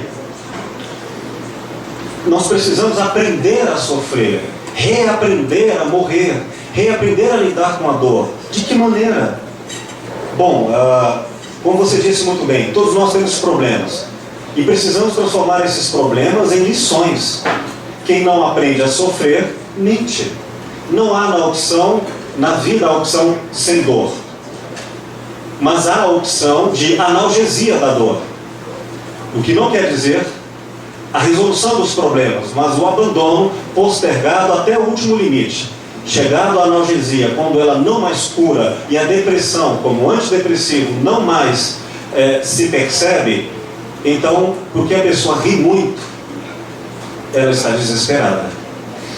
Se formos falar em medicações que não são exclusivamente de tratamento hormonal, o que é de natureza fisiológica, devemos entender que depressões existenciais, que seriam aquelas das incapacidades ou incompetências de lidar com a dor, de lidar com os problemas, precisamos pensar em medicações existenciais. No próprio filme isso é colocado de maneira muito bela. A música, com alguns tipos de música, curaram algumas pessoas por respostas de pessoalidade, enquanto para outros tipos de música, se pesquisarmos na historicidade de cada única pessoa, encontraremos elementos indicativos, placas que anunciariam: você está muito tempo fora de casa, volte a fazer isto, a pensar assim, a ter essas companhias, que você se sentirá muito próximo a você mesmo. O resultado é leveza, o sorriso que não esconde a dor, mas revela a coragem. Tudo isso é possível. Eu acho que existem meditações espirituais que podem ser dadas em consultório. Em filosofia clínica podemos chamar isso como alguns exercícios de submodos, chamados vice-conceitos. Ou seja, a verdade revelada ao outro puramente para desmascará-lo, ainda que sobre o poder técnico, não faz bem ao outro. Então deixa eu usar uma metáfora que faça no mundo dele sentido. Quando ele perceber que isso é uma libertação, a verdade já lhe foi dada. Olha que bacana. De repente os sábios são aqueles que nos curam antes de nós mesmos, sem que nós nos percebamos. Eles nos apresentam a saída de tal maneira e de tal competência que, quando estamos prontos, já estávamos esperando a oportunidade. O bom terapeuta, o bom filósofo clínico, é aquele que liberta o outro não dos sofrimentos, mas das armadilhas conceituais em que ele se aprisiona por medo, por agressividade. Concluo de todas essas considerações em lembrete, um desses sábios, um desses terapeutas da cultura, Shakespeare, quando em suas obras, a lembrar, por exemplo, de Macbeth, era natural, típico dos povos medievos, ter uma caveira junto consigo. Os grandes intelectuais faziam isso. Estou até pensando em arrumar uma lá para casa, dessas de plástico, porque senão não quero ferir nenhum conceito ético. E diante dessa caveira eles se perguntavam: eu vou virar isso aqui, eu vou morrer. E a morte dava sinal de vida, a tristeza de coragem. Sabendo disso, como os gregos inventaram a tragédia para anteciparem a morte no teatro e saírem de lá com uma louca vontade de viver sem perder tempo, eu acho que a pergunta ser ou não ser já está respondida. Eu tenho coragem para me fazer enfrentar os problemas. Se cair, levanta.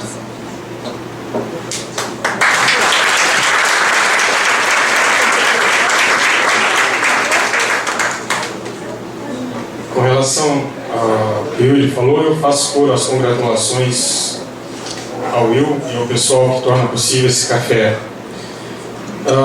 As perguntas que dizem respeito à psiquiatria, especificamente, eu vou fazer um pouquinho a saída do Leão da Montanha. Não sei se vocês, na infância, assistiram o desenho do Leão da Montanha. Saída pela direita. Então, alguém viu. Saída malandra, né? Na verdade, durante o curso, quando eu fiz o curso, eu fiz a medicina aqui na Federal. E ainda tinha o Adalto Botelho. Nossas aulas eram lá dentro. E eu me lembro que eu era apaixonado pela psiquiatria teórica e horrorizado com a psiquiatria prática. E eu gostava muito, tive alguns bons professores, gostei da matéria, mas eu acabei não fazendo, porque eu sentia essa frustração.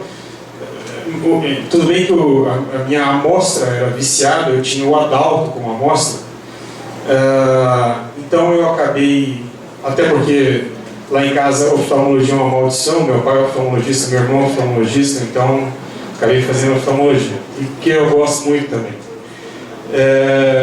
Então a psiquiatria tem essa característica.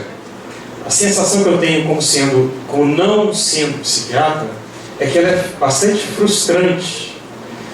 E, inclusive, às vezes com condutas bastante equivocadas. Não sei se motivadas pela frustração ou não. Então, o que eu diria para a Alba primeiro é o seguinte: com relação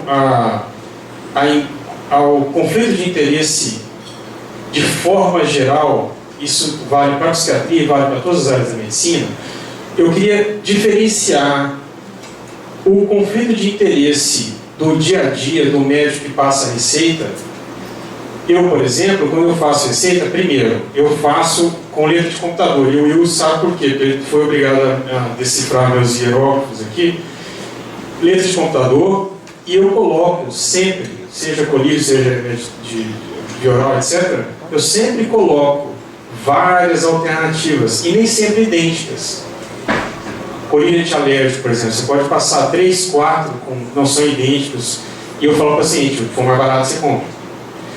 Eu sei que nem todos os colegas fazem dessa forma, mas eu, por exemplo, quando chego na farmácia, eu chego para o balconista e falo: qual é a simvastatina mais barata que você tem aí?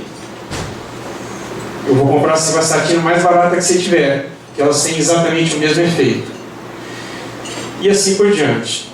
Mas veja, isso não é a mesma coisa que eu me referi antes, porque quando eu falei do conflito de interesse em relação à indústria farmacêutica, eu me referia mais a um estágio anterior a esse, que é o estágio da pesquisa, que é que o conflito de interesse, ele é grande, ele é poderoso, e ele é capaz de fazer desvios de conduta nem sempre conscientes, seja na psiquiatria, seja onde for.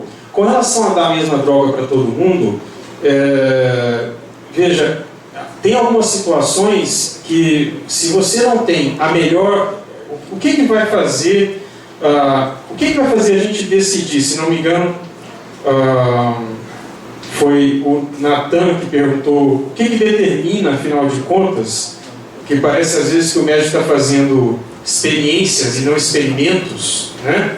Então, juntando com a pergunta da Alba, eu falo para os meus alunos, uma das minhas aulas chama-se Ética Baseada em Evidências, porque eu digo para eles que o nosso juiz tem que ser externo a nós, porque a primeira aula minha, tem 2 alunas minhas ali, a minha primeira aula virou folclore lá na PUC, porque a primeira coisa que eu faço é escrever no quadro bem grande: eu não presto. Juro por Deus, eu faço isso. E eu peço para eles lerem. Aí eles ficam meio desconfiados. Ele está de sacanagem com a gente, né? Eu dou aula para calouro, olha só. Acabar de sair vestibular. Aí eles se leem timidamente, aí eu faço ler até chegar numa catarse, que é para ler alto mesmo. e eu mando ler aquilo 2 vezes ao dia por 30 dias, uma prescrição. E o meu objetivo com essa primeira aula é a seguinte: não confie em você mesmo só.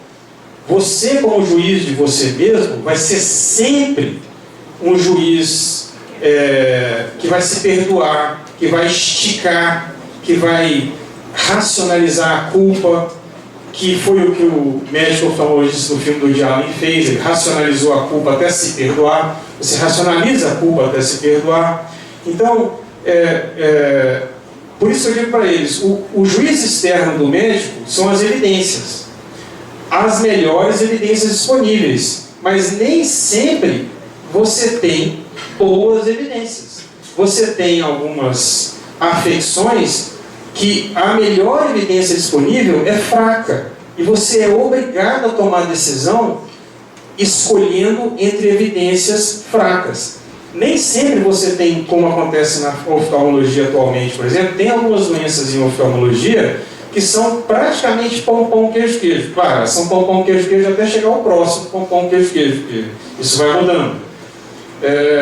Então, nesse caso, todos usando a mesma coisa, ou quem decide, afinal de contas, o que tem. Então, nós precisamos usar a melhor evidência possível, e é disponibilizada, nem sempre, mas é disponibilizada pela literatura, lembrando que, infelizmente, a literatura não necessariamente não está contaminada.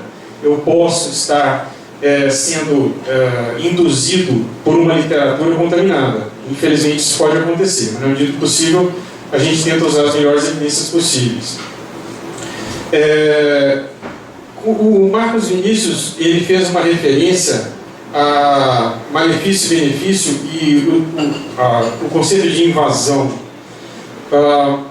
Veja, eu não chamaria de invasão, porque, na verdade, pelo menos não necessariamente, não no primeiro momento, porque você tem um problema aparente. Tem uma outra pergunta que diz respeito à definição, Marcos, sociólogo, né, essa daí, que diz respeito ao que é patológico e o que é normal. Então, veja, os pacientes, no livro isso fica bem claro, os pacientes gostaram, a maioria deles, eles gostaram da experiência, embora alguns tenham ficado assustados, eles gostaram da experiência de acordar. O que eles não gostaram é que ela não deu certo, na maioria deles. Então, os relatos deles, eles ficam frustrados, e alguns deles, inclusive, com raiva do médico. E ele é interessante, porque ele é bem honesto. Você fala assim, num determinado ponto, a minha relação com os pacientes ficou complicada, porque eu, no primeiro momento, eu era herói, depois eu passei a ser vilão. E eu, de fato, fui as duas coisas. Eu fui herói e fui vilão. Então, eu não chamaria necessariamente de uma invasão nesse caso. E o que me traz a pergunta da Cristina, que diz respeito um pouco também à indústria farmacêutica e às drogas da felicidade, eu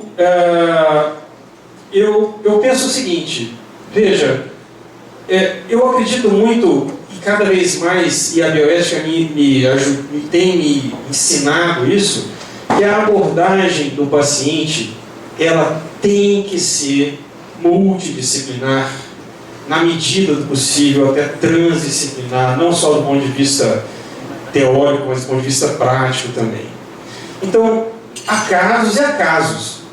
Eu tenho casos de depressão reacional, veja, eu não sou psiquiatra, mas eu tenho casos que pode ser que eu tenha uma abordagem, eu tenho um filósofo clínico, um psicólogo, um psiquiatra, todos em conjunto tentando resolver aquele determinado caso, e pode acontecer de ser necessário que haja a intervenção com alguma droga. O que é nocivo, que eu acho, como aliás tudo na vida, é o desequilíbrio. É você exagerar, é você, no caso do médico, por exemplo, fazer a prescrição pensando no congresso em Paris, que o laboratório vai pagar se ele passar tantos e tantos remédios, isso nem sempre é absolutamente consciente. Ou o psicólogo ou o filósofo clínico, por sua vez, que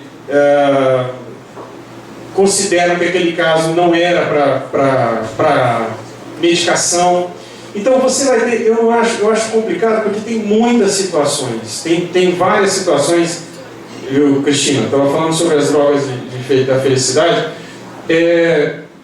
Então, assim, eu acho difícil você julgar, você dizer o exagero é nocivo, o exagero motivado e aí entra a indústria farmacêutica. A indústria farmacêutica ela tem diversas formas de agir com o médico. Então, por exemplo, uma delas, existe um programa em algumas farmácias, eu esqueci o nome do programa, que ele faz a contagem da receita dos médicos. Então, existem casos nos Estados Unidos e no Brasil que o representante chega para o médico e fala assim: o senhor está passando muito pouco o meu remédio. Ele sabe quanto você está passando. E a farmácia fornece a ele. Então, esse tipo de coisa, é claro que alguns médicos vão dar bola para isso. Estou passando pouco, sinto muito, senhor, vai desculpar. Mas alguns outros vão se sentir pressionados a fazer caso haja algum tipo de conflito de interesse. O conflito de interesse entre médico e indústria farmacêutica, ele não é obrigatório. Por exemplo, no caso da pesquisa, eu posso ter pesquisador que é financiado pela indústria farmacêutica e que não necessariamente tem conflito de interesse. Ele pode, por exemplo, fazer a pesquisa dele e o dinheiro da indústria farmacêutica não vai para ele, vai para a universidade a qual ele pertence. Essa é uma forma de você eliminar o conflito de interesse. Não está indo para o seu bolso. Então, eu acho, para fechar, que eu não sou psiquiatra. A psiquiatria tem uma floresta fechada e complicada, a qual não tem acesso, mas do ponto de vista geral para a bioética, e o que eu acho é que todas essas situações deveriam passar pela cabeça do médico os princípios da bioética e essa noção de que ele, como juiz sozinho, não é bom, que ele tem que ter um juiz externo a ele.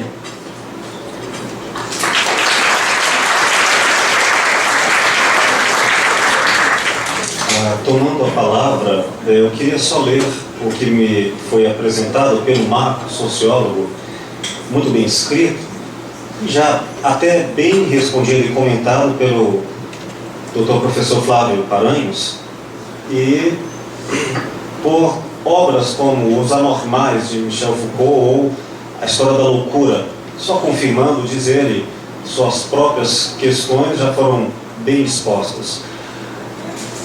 Marx disse: Oliver Sacks escreveu que procura pensar a patologia como uma possibilidade de existência alternativa, isto é, a patologia como uma forma de vida em lugar de um desvio da vida. Isso um estudo de o antropólogo em Marte. Essa temática também aparece em Walking Awakening, esse filme, né? Gostaria de ouvir sobre a autonomia ante este pensamento que desconstrói o padrão da normalidade e da sanidade. Ante esses aspectos, como falar de intervenção médica. Já foi bem colocado isso, sem dúvida há grandes literaturas e muito mais do que colocar. Mas eu acho que, sem acréscimos, às vezes nós já sabemos a resposta às perguntas. Basta apenas a ter coragem de fazer aquilo que acho que é certo. Vale para todos nós. Vale para todas as classes terapêuticas da medicina, as psicoterapias. Querido, agradeço imensamente pela sua presença. Eu gostaria das suas palavras não as últimas palavras, apenas as mais recentes, de conclusão do nosso encontro, porque logo depois teremos um momento maravilhoso de música e depois alguns sorteios de brindes de livros a canecas como essas, tá bom? Sim? Então, eu só tenho a agradecer, eu me diverti muito, eu espero que vocês tenham se divertido também. Obrigado.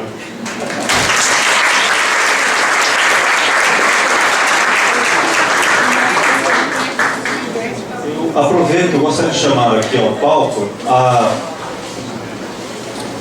o presidente da OBDC, que é a Organização Brasileira de Desenvolvimento e Cidadania, o local para onde agora as arrecadações de alimentos do encontro serão doados. Em cada encontro nós elegemos diferentes instituições dessas toneladas de alimentos arrecadados nesses 4 anos. Ok. Boa noite a todos e todas, até mais a todas, porque as mulheres estão buscando conhecimento, hein? Parabéns. Agradecer aí, que é um prazer estar aqui com vocês, com esses profissionais excelentíssimos aqui, acariciando a nossa mente, sacudindo a nossa mente, né? E abrindo janelas aí para que entre um ar mais fresco, que a gente possa pensar melhor, viver uma vida melhor. Antes de começar a apresentação rápida aqui da nossa entidade, as últimas palavras me tocou muito na questão de ter coragem para fazer aquilo que acredita, aquilo que é certo. É porque a entidade, a ONG OBDC, é uma ONG, Organização Brasileira de Desenvolvimento e Cidadania. Nasceu por causa disso. E um grupo de pessoas se levantou e falou: vamos fazer, vamos colocar o trabalho nas mãos, o brilho nos olhos, e vamos ver quem precisa da nossa ajuda. Tem gente demais precisando da nossa ajuda. Gente demais.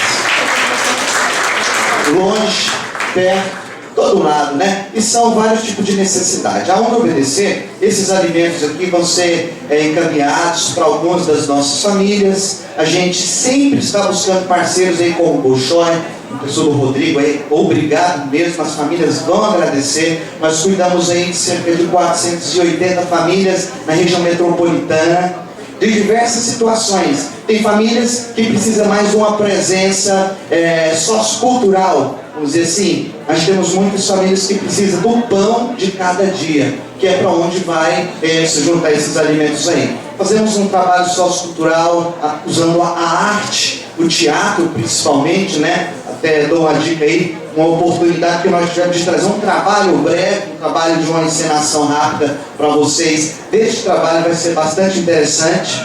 Fazemos um trabalho também com a moradia digna, trabalhando com essas famílias para que o seu ambiente, onde é a sua casa, foi falado tanto de casa, tão importante ter a casa, mas de maneira digna, não somente tijolos levantados, mas famílias, tendo cada ente daquela família ali, tendo consciência do seu papel, né? Nós agradecemos demais essa oportunidade de estar aprendendo, porque é com isso, né, com essa base que nós conseguimos levantar lares, não casas de tijolos, mas lares para essas famílias. Então nós agradecemos aí todas as oportunidades que nós tivemos e estaremos juntos.